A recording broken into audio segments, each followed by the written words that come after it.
اليوم الرابع من شهر آبيب المبارك، أحسن الله استقباله وأعاده علينا وعليكم، ونحن مغفوري الخطايا والآثام من قبل مراحم الرب. يا آبائي وإخوتي، آمين. في مثل هذا اليوم تعيد الكنيسة بتذكار تكريس كنيسة الشهيدين أباكير ويوحنا ونقل أعضائهما إليها. فبعد أن نال أكليل الشهادة في منطقة كانوب أبو قير حاليا، جاء القديس يوليوس الأقفاصي وبعض من تلاميذه وحملوا الأجساد الطاهرة ودفنوها في قبر بكنيسة القديس ماري مرقس بالأسكندرية.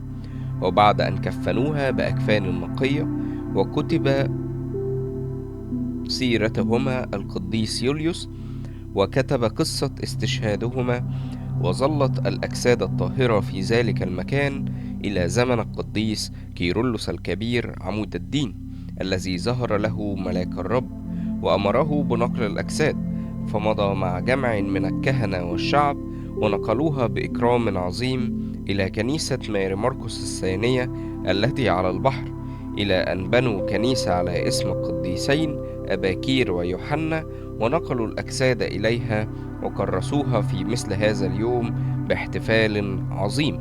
وقد شرف الله قديسيه بآيات شفاء كثيرة، وقد كان بجانب الكنيسة معبد للأوثان يجتمع فيه كثير من الوثنيين.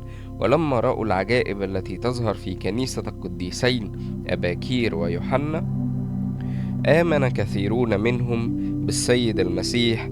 بركة صلواتهم فلتكن معنا، ولربنا المجد الدائم إلى الأبد، آمين.